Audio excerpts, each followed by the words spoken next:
ಎಲ್ಲರಿಗೂ ನಮಸ್ಕಾರ. ಇವತ್ತು ನಾವು ಮಲ್ನಾಡ್ ಸೈಡಲ್ಲಿ ಮಾಡುವಂತಹ ಪತ್ರೋಡೆನ ಹೇಗೆ ಮಾಡೋದು ಅಂತ ನೋಡೋಣ. ಎಲ್ಲರ ಮನೇಲೂ ಒಂದೊಂದು ರೆಸಿಪಿ ಇರುತ್ತೆ. ಇದು ನಮ್ಮನೆ ರೆಸಿಪಿ, ತುಂಬ ಚೆನ್ನಾಗಿರುತ್ತೆ. ನೀವು ಕೂಡ ಟ್ರೈ ಮಾಡಿ ನೋಡಿ. ಬನ್ನಿ ಇವಾಗ ಇದನ್ನು ಹೇಗೆ ಮಾಡೋದು ಅಂತ ನೋಡೋಣ. ಫಸ್ಟ್ ನಾನಿಲ್ಲಿ ಒಂದು ಮಿಕ್ಸಿ ಜಾರಿಗೆ ಒಂದು ಸ್ವಲ್ಪ ಕೊಬ್ಬರಿ, ಹಸಿ ಕೊಬ್ಬರಿ, ಶುಂಠಿ, ಸ್ವಲ್ಪ ಕೊತ್ತಂಬರಿ ಸೊಪ್ಪು, ಬೆಳ್ಳುಳ್ಳಿ, ಅದಾದಮೇಲೆ ಒಂದು 3 ರಿಂದ 4 ಲವಂಗ, ಒಂದು 2 ರಿಂದ 3 ಹಸಿಮೆಣಸಿನಕಾಯಿ, ನಿಮಗೆ ಎಷ್ಟು ಖಾರ ಬೇಕಷ್ಟು ನೋಡಿ ಹಾಕ್ಕೊಳ್ಳಿ. ಅದಾದಮೇಲೆ ಉಪ್ಪು, ಅರಿಶಿನ ಹಾಗೂ ಕೊತ್ತಂಬರಿ ಕಾಳು ಪುಡಿನ ಹಾಕೋತಾ ಇದ್ದೀವಿ.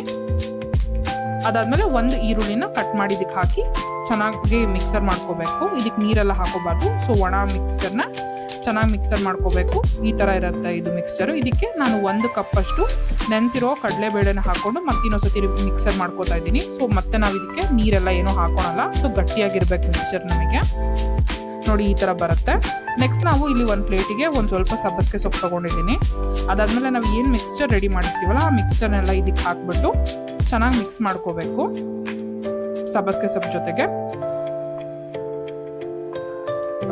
ಇದು ಚೆನ್ನಾಗಿ ಮಿಕ್ಸ್ ಆದಮೇಲೆ ಇದನ್ನು ಸೈಡಿಗೆ ಇಡೋಣ. ನೆಕ್ಸ್ಟ್ ನಾವು ಏನು ಕೆಸುವಿನ ಎಲೆ ಪತ್ರೋಡೆ ಮಾಡೋಕ್ಕೆ ಬೇಕಲ್ಲ, ಸೊ ಅದಕ್ಕೆ ಫಸ್ಟು ಹುಣಸೆಹಣ್ಣ ನೆನೆಸ್ಕೋಬೇಕು. ಯಾಕಂದರೆ ನಮಗೆ ಹುಣಸೆಹಣ್ಣು ರಸ ಬೇಕು ಅದು ಎಲೆಗೆ ಹಚ್ಚೋಕ್ಕೆ.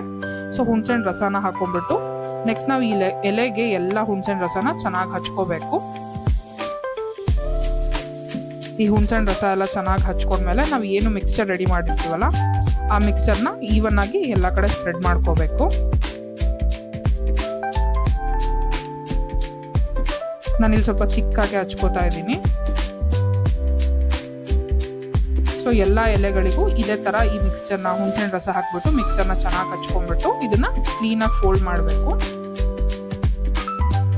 ನೋಡಿ ಈ ಥರ ಹಚ್ಚಿದ್ಮೇಲೆ ನಾವು ಇದನ್ನ ಈ ಥರ ಫೋಲ್ಡ್ ಮಾಡ್ತಾ ಇದ್ದೀನಿ. ಸೊ ಎಲ್ಲದಕ್ಕೂ ಇದೇ ಥರ ಮಾಡಿಕೊಂಡು ರೆಡಿ ಇಟ್ಕೊಳ್ಳೋಣ. ನೆಕ್ಸ್ಟ್ ನಾನಿಲ್ಲಿ ಒಂದು ಇಡ್ಲಿ ಪಾತ್ರೆ ತೊಗೊಂಡಿದ್ದೀನಿ. ಅದಕ್ಕೆ 1 ಲೋಟ ಅಥವಾ 1.5 ಲೋಟ ಅಷ್ಟು ನೀರು ಹಾಕ್ಬಿಟ್ಟು ಇದನ್ನ ನಾವಿವಾಗ ಸ್ಟೀಮ್ ಮಾಡಬೇಕು.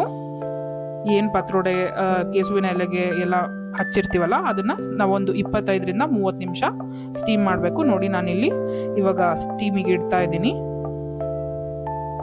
ಸೊ ಇದು ಸ್ಟೀಮ್ ಆಗೋ ತನಕ ಒಂದು 25 to 30 ಮಿನಿಟ್ಸ್ ಆಗುತ್ತೆ.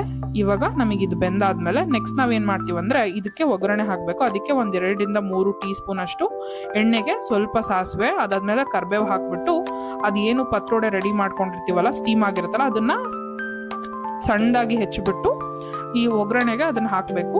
ಅದೆಲ್ಲ ಚೆನ್ನಾಗಿ ಫ್ರೈ ಆದಮೇಲೆ ನೆಕ್ಸ್ಟ್ ನಮಗೆ ಅದು ರೆಡಿ ಆಗಿರುತ್ತೆ.